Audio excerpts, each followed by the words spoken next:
Year before, oh, Year before, a New Day story, written by quote Benito, edited by quote Summer and Anya quote. Trigger warning: this story contains acts of violence, including descriptions of murder, assault, kidnapping, arson, torture, suicide, rape, and gore. Other topics like racism are touched on as well. Viewer discretion is advised. Help is available. Speak with someone today. Information about these hotlines will be in the description. Other disclaimer: we do not support attacks carried out on anyone or the harming of anyone.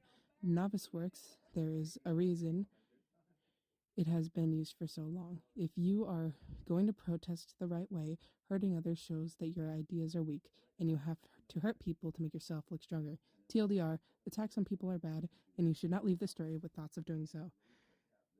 There is no chapter without something triggering in one way or another. If you are easily triggered, please find something else. We aren't hurt nor upset by it. You can enjoy other pieces of media, including ours, more suited to you. Chapter 1: Benito. The fire burned only 5 feet away from Benito's face. His friends were long gone, or so he thought. The actions he committed were slowly setting in on what he had just done. His face stung with the flesh of his cut his father had just given him. His body ached. His blood-soaked queen shirt itched on his burned body. Yet, that didn't matter. His family was dead. He felt sick at his actions. From the rush to the kill to the regret setting in, yet a wave of bliss washed over him as fast as the negative emotions flowed over him. He felt more alive than ever. He felt raw emotion, something he had only pretended before. A smile crept over his face at these new feelings. Despite feeling regretful moments before, he longed for his next opportunity to do this again. Yet as quickly as these new feelings were there, they left with the sounds of the fire trucks. He leaned over, feeling that empty sense all over again. He decided to move away from the fire. As he started to move his legs, he collapsed to the ground. He pulled himself away, crawling on the cold concrete. Blood flowed him like a snail trail. Paramedics rushed over before pulling him away. His vision slowly faded away due to blood loss. His eyes opened. Panic pulsed through his veins, being that he was unsure about where he was or how he had gotten there. The light was blinding. Nothing like the fire the night before. This was white, blinding white. A thought popped into his head. This was heavens, the gates of heavens, ready to be judged, given his actions the night before, but the low hum of the light stopped any notion of that. He was not dead yet. As he adjusted to the fluorescent light and its buzz in the background, he slowly tried to sit up. A sharp pain hit his ribs, slowly reaching his face. It felt like a jab, like he had been stabbed again. He grabbed his side and felt bumps along his ribs. He lifted his gown, checking what it was. Stitches had been left on his skin, closing up scars along his body. He ran his fingers along the cuts and burns of his body. He wrenched his face. It moved along with his face, branching off like a lightning bolt going over his jawline, nose, eye, and reaching to the top of his head. His vision remained, albeit more blurry than before. I don't know how you pulled through. They were ready to give up on you for a little bit there.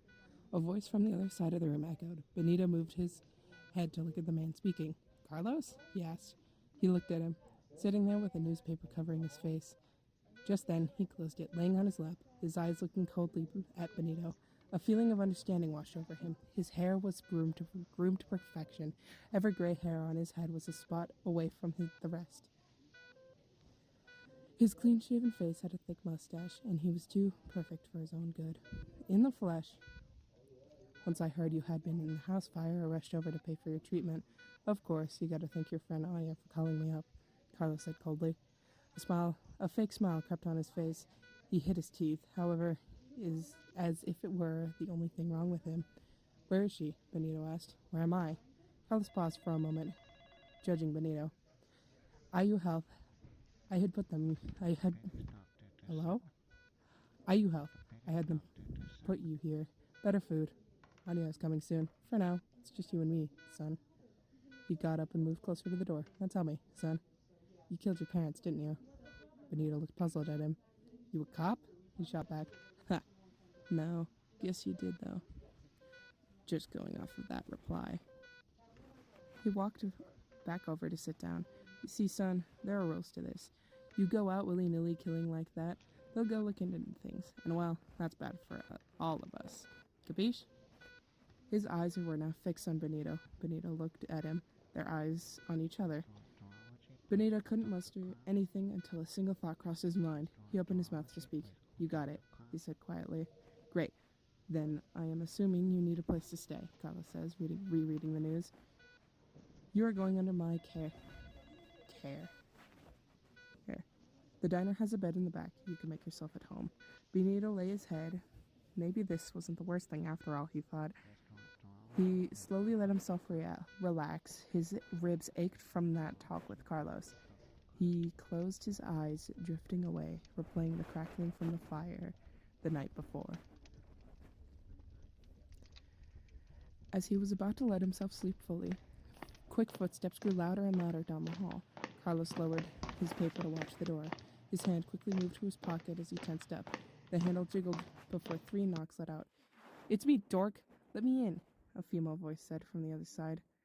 Carlos looked over at Benito in confusion, his eyebrow raised. Who? Carlos asked, and Benito opened his mouth to reply. 2. Anya.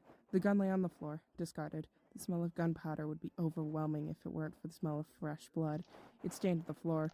It was gushing out of his fresh body. Anya was stained in blood.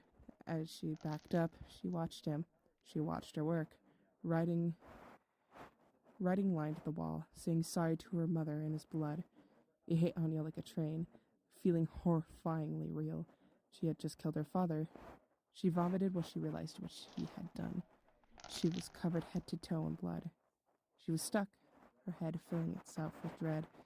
Anya stood upon her father's corpse, blood and puke soaking both of her once prim clothes, and she tried to recognize him, but she couldn't.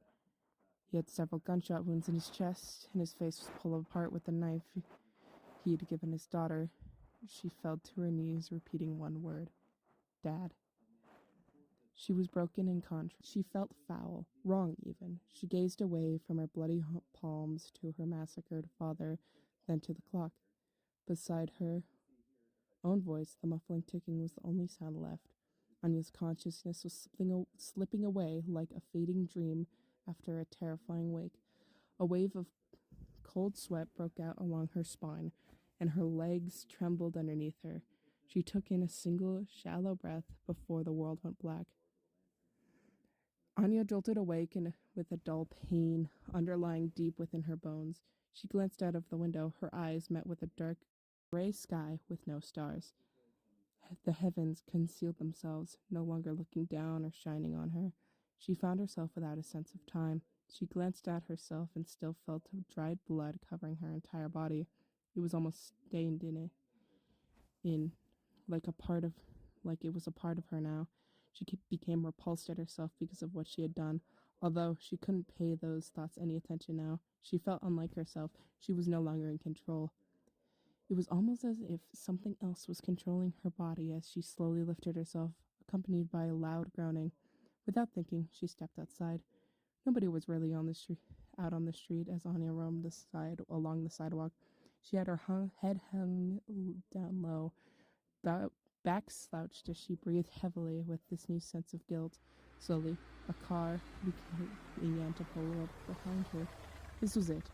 She would no longer be free. Her life was truly over. It rolled to a stop next to her. Long night? Carlos's voice echoed. Anya slowly looked up at him, dazed. She slowly nodded her head yes. Hop in. Let's get you cleaned up. I got a tarp in the back anyway, so don't worry about the stains, he said, waving her in. They drove past the town limits, past the highway, deeper into Indiana's wooded areas. Past the next town over, they slowly pulled into a small town, somewhere that hadn't been touched since the Great Depression. They slowly rolled to a stop in front of a small house. Trees crowded around the house. The smell of rain crept through the air with a thundering roar in the distance. Carlos Stauffer hopped out, leaving her in the house. He drew her a hot shower, hopped back in the car, and told her he would be back soon. The bathtub was stained red before she hopped in. The light glowed yellow. The water felt calming in a way. Everything about the bathroom did. The guilt seemed to wash away alongside the blood. She walked out of the shower. She could hear Carlos pulling back into the driveway of the old-fashioned home. She pulled on the bathrobe that had been left for her. As she looked out the window, she saw something new, something different. Her skin was still stained with blood, but it made whatever knew inside of her ready for the next chapter. Carlos smelled of lemons and chemicals, and in his hands a fresh pair of clothes for her. He laid it down on the couch before heading out a second time. She hadn't noticed before, but his whole house was covered in plastic. She wondered if she had been interrupting something.